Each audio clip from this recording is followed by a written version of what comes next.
আসসালামু আলাইকুম দর্শক। প্রিন্স টিমের এখন কি করা উচিত? কথা হচ্ছে যে প্রিন্স টিমের কি করা উচিত এটা নিয়ে আমি কেন আলাপ করছি, এই প্রশ্নটা অনেকে করবেন। তারপরেও প্রিন্স টিমের কি করা উচিত সেটি নিয়ে কিছু কথা আজকে আপনাদের সঙ্গে এই মুহূর্তে আলাপ করব। যারা যারা আমার কন্টেন্ট নিয়মিত দেখেন কিন্তু সাবস্ক্রাইব বা ফলো করছেন না চ্যানেল এবং পেজটা, তাদের কাছে রিকোয়েস্ট থাকবে চ্যানেলটা সাবস্ক্রাইব করে দিও। আচ্ছা, আগে উত্তরটা দিয়ে নিই যে কেন আমি এই বিষয়টা নিয়ে কথা বলছি। দেখেন, আমাকে অনেকেই রিকোয়েস্ট করেছেন প্রিন্স টিমের সঙ্গে যেন আমি কথা বলি, তাদেরকে এই বিষয়টা নিয়ে, বিশেষ করে পাইরেসির বিষয়টা নিয়ে তাদেরকে আমি ইনফর্ম করি, এই বিষয়ে যেন তারা পদক্ষেপ নেয়। এই বিষয়ে আপনারা অনেকে আমাকে কমেন্ট করেছেন। তো তাদের উদ্দেশ্যে, তাদের কারণেই কন্টেন্টটা করা, কারণ আমি জানি আমার কন্টেন্ট প্রিন্স টিম দেখে, আমার কন্টেন্ট অনেকেই দেখেন, মানে আমাদের যারা বিনোদন রিলেটেড যারা যারা আছেন, সিনেমা যারা বানান, তারা সবাই আমার কন্টেন্ট কম বেশি দেখেন এবং তাদের কাছ থেকে যে আমি ফিডব্যাক পাই সেখান থেকে আমি মোটামুটি কনফার্ম যে তারা এটা দেখেন। যেহেতু আমার কন্টেন্ট তারা দেখেন, সো আমার এই ইনফরমেশনগুলোও তাদের কাছে পৌঁছে যাবে এই কন্টেন্টের মাধ্যমে। তাই এই বিষয়টা নিয়ে আমি আজকে আলাপ করছি। আজকে রোজা চলে গেল, অনেকগুলো রোজা চলে গেল, আর মাত্র 2-3টা রোজার পরে 10 রোজা শেষ হয়ে যাবে। বেসিক্যালি পুরো সিনেমার, যে কটা সিনেমা এবার ঈদে আসতে চাইছে, প্রত্যেকটা সিনেমা চাইছে যে 10 রোজার পর থেকে তারা প্রচারণা চালাবে। ইভেন প্রিন্স টিমও তাই চাইছে। ঠিক আছে, প্রচারণা 10 রোজা বা 15 রোজার পর থেকেই চালাক, কোনো সমস্যা নেই। কারণ নির্বাচনী ডামাডল যেভাবে চলছে, বা নির্বাচনী ডামাডল বলতে নির্বাচন পরবর্তী যে সংসদীয় আসন, দল, বিরোধী দল, এগুলো নিয়ে যে বিষয়টা এখনো চলছে, সেই বিষয়টা এখনো মানুষের অস্থিমজ্জা থেকে বের হইতে পারে নাই। এখনো মানুষ ট্রমার মধ্যে আছে। কেউ কেউ বলছে ভাই ভোট দিয়ে আসলাম জামাতে, জিতে গেল বিএনপি।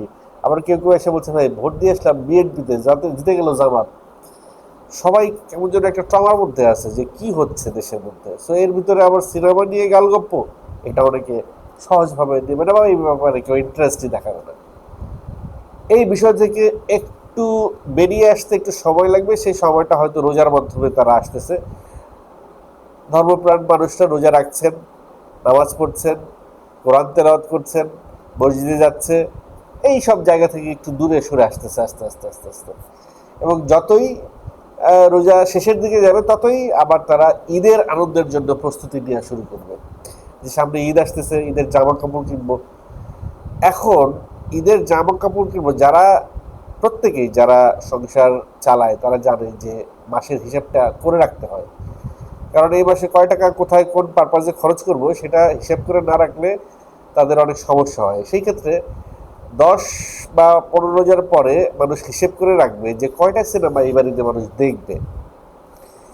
তো অবভিয়াসলি প্রিন্স টিমের এক্স্যাক্টলি 10 রোজার পরেই প্রচারণায় আসতে হবে, কারণ অনেকেই এই প্রচারণার মাধ্যমেই, প্রচারণা এবং টিজার এবং আনুষঙ্গিক অনেক যে বিষয়গুলো আছে, সেই বিষয়গুলো নিয়ে উপরে নির্ভর করবে অনেক, প্রায় 40% দর্শক একটা বাজেট ক্রিয়েট করবে। শাকিব খানের যারা দর্শক আছেন, আগে ছিলেন, তারা ভবিষ্যতেও থাকবেন। শুধু শাকিব খানের দর্শক দিয়ে প্রিন্স টিমের বাজেট উঠে আসবে না, বাইরের দর্শক প্রয়োজন আছে এবং সেটা প্রিন্স টিমও জানে। তো শুধু জানলেই তো হবে না, জানা অনুযায়ী কাজও করতে হবে। দর্শককে হলে আনবার জন্যে তাদেরকে টোপ ফেলতে হবে, টোপ ফেলে তাদেরকে প্রমোশনটা তাদেরকে জানাইতে হবে যে আমার সিনেমাটা এরকম, এটা না দেখলে আপনার এই এতখানি মিস করবেন। তো ওই জায়গা থেকে এই প্রমোশনটা খুবই জরুরি। তার উপরে সবচেয়ে বেশি জরুরি সেটা হচ্ছে টিজার। পোস্টার বা মোশন পোস্টার বা ফার্স্ট লুক নিয়ে তো অনেক ঝামেলা করছেন আপনারা, টিজার নিয়ে আর কোনো ঝামেলা করেন না। একটা সঠিক সময়ে টিজারটা আপনারা প্রকাশ করে দিয়েন। টিজারটা যদি আপনারা সিনেমা রিলিজের 3 দিন আগে প্রকাশ করেন আর ট্রেলারটা সিনেমা রিলিজের দিন প্রকাশ করেন, তাহলে টিজার আর ট্রেলারের দরকারই নেই। এদিকে মাথায় ঘামায়েন না, এই ব্যাপারে আপনারা মাথায় ঘামায়েন না। যেভাবে মানুষ শাকিব খানের সিনেমা নিয়ে, আমরা যারা কয়েকজন কথা বলছি, বা শাকিব মিয়ানরা যেভাবে শাকিব খানের সিনেমা নিয়ে সোশ্যাল মিডিয়ায় আলাপ করছে, সেইভাবেই আলাপটা চলুক। এই যে ফাও প্রমোশন নিয়ে খেয়ে খেয়ে যে আপনারা অভ্যস্ত, এই ফাও প্রমোশনই চলুক। তাতে করে আপনারা যে বাজেটটা খরচ করেছেন, বাজেট তো দ্বিগুণ হয়ে গেছে। ভিসা পান নাই, শ্রীলঙ্কায় শ্যুট করতে হয়েছে, আবার ইন্ডিয়াতে যেতে হয়েছে, বাংলাদেশে শ্যুট, শিডিউল জটিলতা, নতুন করে পে করা শাকিব খানকে, সব কিছু মিলিয়ে তো আপনাদের খরচ অনেক বেড়ে গেছে। তো এই খরচটা মাথায় রেখে আপনাদের প্রমোশনটা ঠিকঠাক মতো করতে হবে ভাই। আর কত বুঝাইতে বুঝাইতে মুখে ফেনা তুলে ফেললাম যে আপনি একটু প্রমোশনটা করেন। প্রমোশনটা যে হ্যাঁ আপনারা শুটিংয়ে ব্যস্ত, ঠিক আছে, আপনারা প্রমোশন করতে পারবেন না, কিন্তু প্রমোশনের জন্য আলাদা একটা টিম রাখেন। যদি সেটা না পারেন, আমরা যারা কন্টেন্ট ক্রিয়েটার আছি তাদের সঙ্গে আলাপ করেন, বসেন, তারা তাদের মতো করে প্রমোশনটা কীভাবে করতে পারে, আপনারা কতটুকু সাপোর্ট দিতে পারেন, সেই জায়গা থেকে তারা প্রমোশনটা করে দেবে। প্রমোশন তো হয়ই এইভাবে, আপনারা একটা টিজার পাবো, সেই টিজারটা পেয়ে তো আমরা আলাপ আলোচনা করবো, কন্টেন্ট বানাবো, মুখ এক মুখ দুই মুখ তিন মুখ করে মুখে মুখে এটা রটিয়ে যাবে, এটা আলোচনা হবে, সমালোচনা হবে, সব কিছু মিলিয়ে এটার একটা হাইপ ক্রিয়েট হবে। এটাই তো বিষয়টা, আর তো কিছু না। তো সেই কন্টেন্ট ক্রিয়েটাররাই যদি আপনাদের প্রমোশনটা করে দিবে, তাহলে কন্টেন্ট ক্রিয়েটারদের সঙ্গে আপনি বসেন, বা পত্রিকার সঙ্গে বসেন, সাংবাদিকদের সঙ্গে বসেন, বসে তাদেরকে কিছু একটা দেন যেটা নিয়ে তারা কথা বলতে পারবে। হাওয়ার উপরে তো আর কথা বলা যাবে না, যা যা হয়েছে সেগুলো নিয়েও তো কথা বললে মানুষ ইন্টারেস্ট ফিল করবে না। সো কিছু একটা দেন যেটা নিয়ে তারা প্রতি 3 দিন অন্তর অন্তর একটা কিছু করতে পারে। যেমন শাকিব খানের একটা ছবি আপনারা কয়েকদিন আগে লিক করলেন, তার ওয়ার্কিং স্টিল লিক করলেন শুটিং সেটে অবস্থায়, সেটা নিয়ে আমরা একটা কথা বললাম, সেটা নিয়ে ভালো একটা সময় গেল, 1 দিন বা 2 দিন গেল। এখন আরও একটা কিছু 1 দিন বা 2 দিন পরে আরও একটা ছবি লিক করে দেন, বা এই টাইপের কিছু একটা দেন যেটা দিয়ে মানুষ আলোচনায় থাকবে, হাইপে থাকবে। এই হাইপটা আস্তে আস্তে আস্তে, ভাই হাইপ ক্রিয়েট তো শাহরুখ খানও করে তার সিনেমার জন্য, তো শাকিব খান কেন করবে না? যেহেতু নিজের সিনেমাকে একটা ইন্টারন্যাশনাল পর্যায়ে নিয়ে যেতে চান, সেই অনুযায়ী তো কাজটা করতে হবে। সো টিজারটা আমার মনে হয় শুটিং যথেষ্ট হয়েছে, মানে একটা টিজার বানানোর জন্য যে পরিমাণে শ্যুট করা দরকার সেই পরিমাণে শুটিং হয়ে গেছে। হ্যাঁ, এটা যদি আপনারা মাথায় রাখেন যে শেষের দিকে যে দৃশ্যগুলা বা স্পেশাল ফাইটের দৃশ্যগুলা এখনো করতে পারেন নাই, সেই ক্ষেত্রে আপনারা ওইগুলো টিজারের মধ্যে রাখতে চান, যার কারণে টিজার আপনারা ছাড়ছেন না, সেটা ডিফারেন্ট ইস্যু। বাট আমার কাছে মনে হয় যে এই যে লম্বা একটা সময় শুটিং হয়েছে, এই শুটিংয়ের মধ্যে টিজার হয়ে গেছে, টিজারের জন্য শ্যুট হয়ে গেছে, তারপরে স্পেসিফিক যদি কিছু আপনারা রাখতে চান সেটা ট্রেলারের জন্য রেখে দেন। টিজারটা আগামী 5 দিনের মধ্যে টিজারটা ছেড়ে দেন। এই টিজারই আগামী 5 থেকে 7 দিন প্রিন্সকে একটা ডিফারেন্ট হাইটে নিয়ে যাবে। সো টিজার নিয়ে আর জটিলতা বা সময়ক্ষেপণ না করাটা শ্রেয় হবে। দ্বিতীয় যে বিষয়টা আপনাদের করা উচিত সেটা হচ্ছে যে তাণ্ডব যখন রিলিজ হয়েছিল, প্রথম সপ্তাহে তাণ্ডব এমন একটা গ্রাফ তৈরি করেছিল ইনকামের, যে সমস্ত আয়কে ছাড়িয়ে যাবে শাকিব খানের অতীতের সমস্ত সিনেমার। কিন্তু 7 দিন বা 8 দিন পরে তাণ্ডব যখন পাইরেটেড হয়ে গেল, তখনই গ্রাফটা ধাপ করে মাটিতে পড়ে গেল। তাণ্ডব তার রেকর্ড করার জায়গা থেকে সরে আসলো। তো এই জায়গাটা পাইরেসি ঠেকানোটা আপনাদের একার পক্ষে পসিবল না, আবার আপনারা চাইলে সেটা পসিবল যদি নেক একটা সহি উদ্দেশ্য থাকে। ভাই বাংলাদেশের সিনেমা হল মাত্র কয়টা বলেন? কয়টা সিনেমা হল? 100, 150, 200 সব মিলে চিপাচুপা দিয়া আপনারা 200টা মানুষ রেডি করতে পারবেন না 200টা জায়গায় রিপ্রেজেন্টেটিভ হিসেবে রাখতে? 200টা মানুষ 200 জায়গায় পাঠায় সেট করে রাখতে পারবেন না বিশ্বস্ত 200টা লোক? যদি সেটা না পারেন তাহলে আমি বলবো এটা হবে আপনাদের সবচাইতে বড় ব্যর্থতা প্রিন্স টিমের জন্য। প্রিন্স যেন কোনোভাবেই পাইরেসি না হয় সেই ব্যাপারে আপনাদের এখনই উদ্যোগী হতে হবে। এমন কোনো হলে সিনেমা চালাতে দেওয়া যাবে না যেই সিনেমা হল থেকে সিনেমাটা পাইরেসি হইতে পারে, বা এমন কোনো লোককে এই সিনেমা হলের রিপ্রেজেন্টেটিভ হিসেবে রাখা যাবে না যে আপনার সঙ্গে বিট্রে করতে পারে, বা এমন কোনো প্রজেক্টর আপনাদের ভাড়া নেওয়া যাবে না যারা আপনাদের সিনেমা পাইরেট করতে পারে।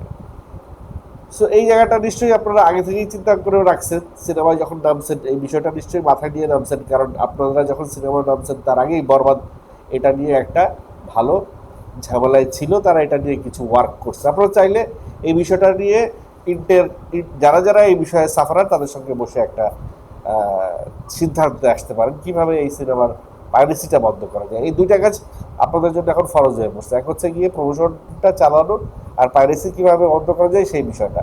তৃতীয় যে বিষয়টা আপনাদের নজর দিতে হবে সেটা হচ্ছে গিয়ে যে সিনেমা তো অনেক তাড়াহুড়া করা হয়েছে, এটা কনফার্ম, কিন্তু সিনেমার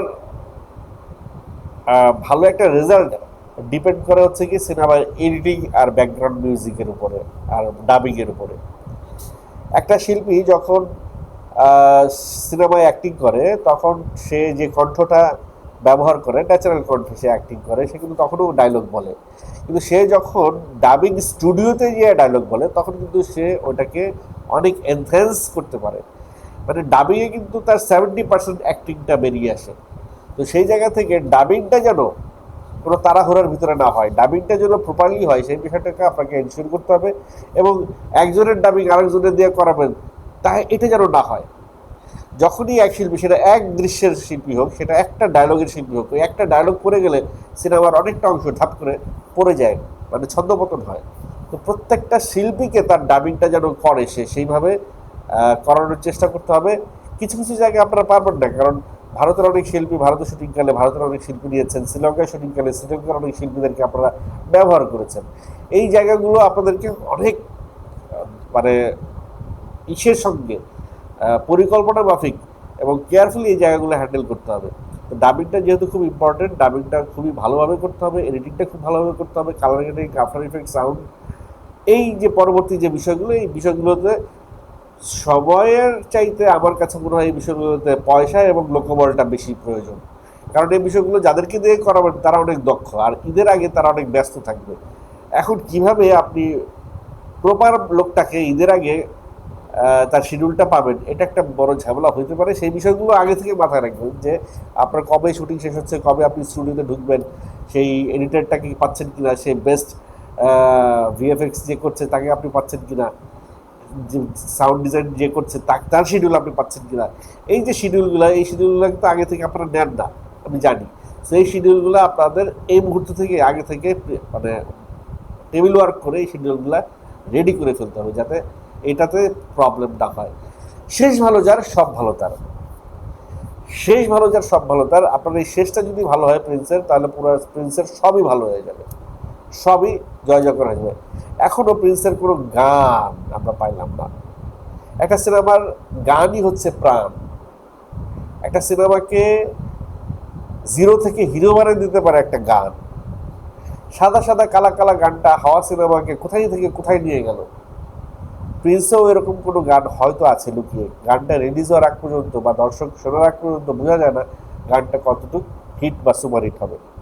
সেই জায়গা থেকে আপনারা সিনেমার দু একটা গান 1 মিনিট বা 1.5 মিনিট করে প্রমোশনে ব্যবহার করতে পারেন, পারেন বলতে কি করা উচিত হবে।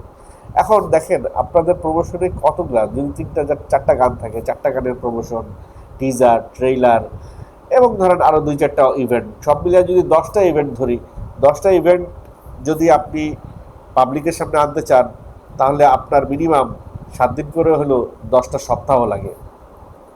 কারণ ভাই একটা জিনিস আপনি প্রচার করবেন, সেটা দর্শকের হজম করতে হবে, সেটা মানুষের কাছে পৌঁছাইতে হবে। মানে একটা ওষুধ আপনি খাবেন, সেই ওষুধটা যদি শরীরে ইফেক্ট করার সময় না দেন তাহলে তো ওষুধ খেয়ে লাভ নাই।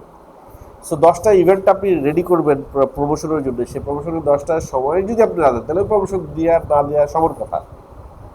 দ্যাটস ওয়াই আপনারা এই যে স্পেসিফিক যে কয়টা দিন বাকি আছে হাতে, আর ধরেন 25টা 20-22-24 দিন বাকি আছে, এই 22-24 দিন আপনারা স্পেসিফিক একটা প্ল্যানিংয়ে যান যে 4 দিন পর পর আপনারা এই এই এই এই প্রমোশনটা দিবেন।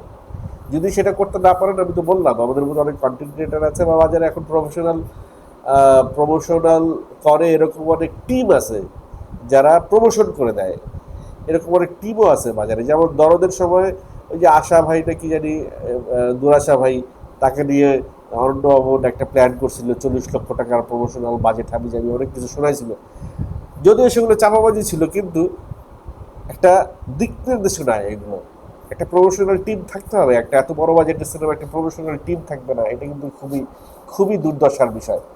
10-12 কোটি টাকা বাজেটের সিনেমায় 1 কোটি টাকার প্রমোশনাল টিম থাকবে না, এটা খুবই আনএক্সপেক্টেড। এটা যদি না থাকে তাহলে এই মার্কেটে, এই যে 17টা সিনেমার মার্কেটে যদি প্রমোশন না থাকে তাহলে কিন্তু ব্যবসা হবে, কিন্তু যেই ব্যবসাটা আপনারা চাইতেছেন সেই ব্যবসাটা হবে না।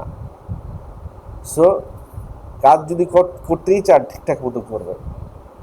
আরও অনেক বিষয় আছে যেগুলো বলতে চাইছিলাম, সময় কন্টেন্টের সময় বেড়ে যাচ্ছে, এই কারণে আর বলছি না। অন্য ভিডিওতে হয়তো বলবো, কিন্তু যে কালামগুলো করলাম, যে পয়েন্টগুলো বললাম আপনাদেরকে, এগুলো মাথায় রেখে একটু কাজ করলে আমার মনে হয় দর্শকদেরও ভালো লাগবে, আপনারাও লাভবান হবেন।